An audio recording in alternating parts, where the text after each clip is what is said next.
Thank you, Madam President and distinguished members of the Security Council for the invitation to brief the Council today. It is truly an honor. Especially at the United Nations, the birthplace of the plan to partition mandated Palestine into two states, one Jewish and one Arab, it is pertinent to acknowledge that the Israeli-Palestinian conflict remains a tragedy today for both Jews and Arabs. At the same time, it is also crucial to recognize, as the General Assembly did back then, that practical solutions exist and should be pursued. As an Israeli Jew, I speak from my lived reality. The trauma in Israel is palpable, with society still frozen in the horror of October 7, the deadliest day for Jews since the Holocaust. On that day, Hamas and Islamic Jihad terrorists murdered over 1,200 Israelis and nationals of other countries, abducted 251, and committed atrocities, including large-scale sexual violence. Today, 439 days later, 100 people, including soon-to-be a 2-year-old toddler and an 86-year-old grandfather, remain in captivity in Gaza, while their families, as you'll hear in just a few minutes, endure daily torment. We are all praying for their immediate release. Border communities bear the scars of destruction and displacement. Israelis continue to face insecurity with ongoing bombardments from multiple fronts and terror attacks on our streets. In Gaza, devastation is unimaginable. Countless lives lost, families shattered, including of my dear friends Khalil and Ahmed. Homes reduced to rubble, and populations struggling for survival with scarce basic necessities like food, water, and healthcare. The West Bank, meanwhile, is gripped by rising violence and economic hardship. For both societies, the wounds of this war are deep and will take years to heal. Yet, even now, steps can be taken to halt the suffering and begin charting a path towards stability and hope for both Israelis and Palestinians. Madam President, the collective challenge before us as Israelis, Palestinians, countries of the Middle East, and the international community is to seize this moment of profound tragedy and turn it into a bold diplomatic process that leads to peace, security, and prosperity for people across the region. While international actors frequently invoke the language of a two-state solution with goodwill and intent, reliance on mere sloganeering and rhetoric has done little to build trust or address the structural dynamics of the conflict. And while we at Israel Policy Forum also view the two-state option as the only viable framework that acknowledges the legitimate national aspirations of both sides, and is the only way to guarantee the future that Israel's founders envisioned, a Jewish, democratic, and secure state of Israel, we realize that two-state reality will remain only a vision unless we change our approach. What is needed now is a coherent, inclusive, and actionable strategy that moves beyond rigid thinking so that we can end the war, stabilize Gaza, and shift trends in the West Bank from creeping annexation to peaceful separation. Regional actors should leverage the potential for normalization with Israel to empower pragmatic actors while countering spoilers. This moment demands a shift from platitudes to planning with a coordinated roadmap that addresses security and governance, delivers tangible short-term wins, and lays the foundation for our shared long-term vision. Nowhere is that more apparent than in the discussions about the day after in Gaza. Madam President, as we anxiously hold our breath for a hostage and ceasefire agreement, there is still no shared coherent plan for a post-war Gaza. The international community sees basically one viable path out of this morass: establishing a transitional non-Hamas Palestinian administration in Gaza with the aim of eventually restoring full Palestinian PA governance once it is reformed and strengthened. Clearly, without a green light from the PA, regional and other international partners will not commit to Gaza's recovery.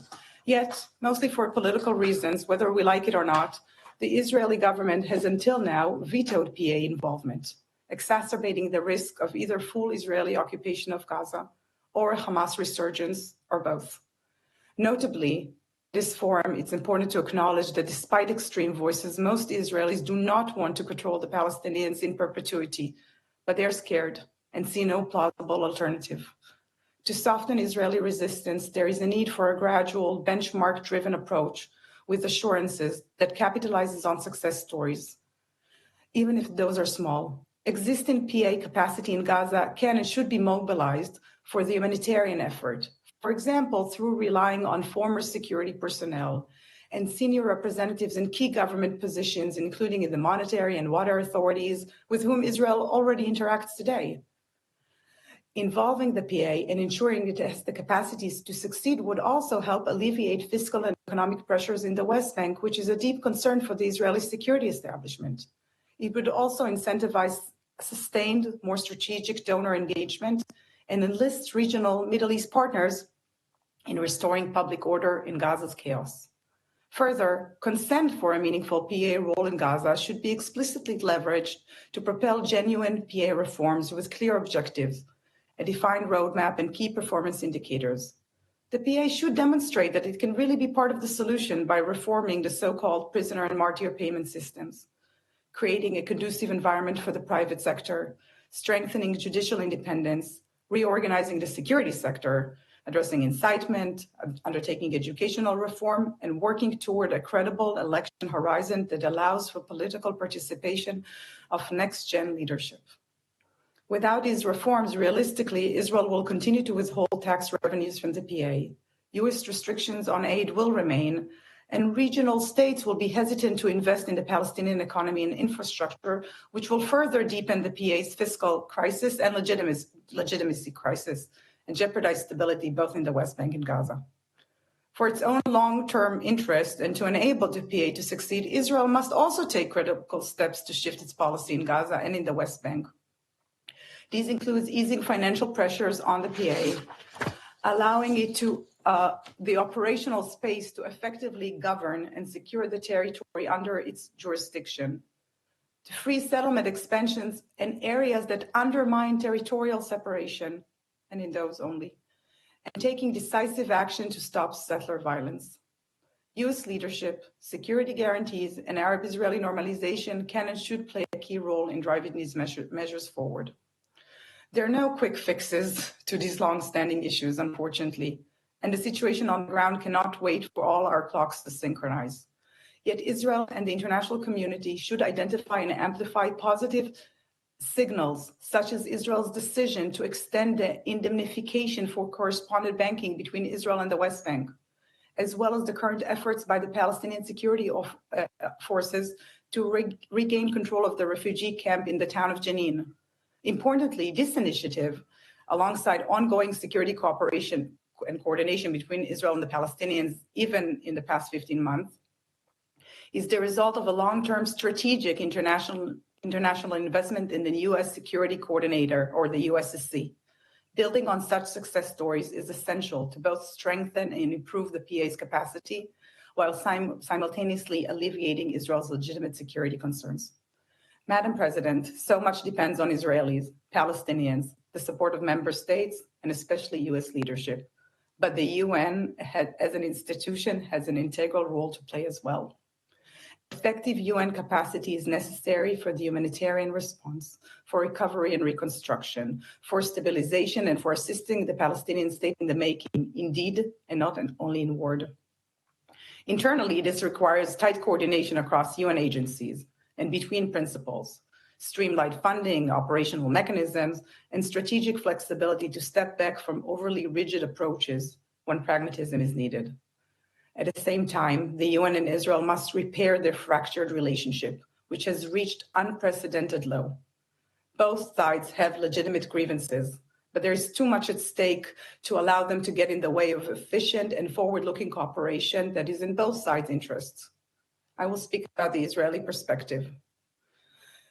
There is a long-standing sense of UN bias, compounded by what Israel sees as insufficient reaction to October 7 and its aftermath, and the evidence of UNRWA staff ties to Hamas.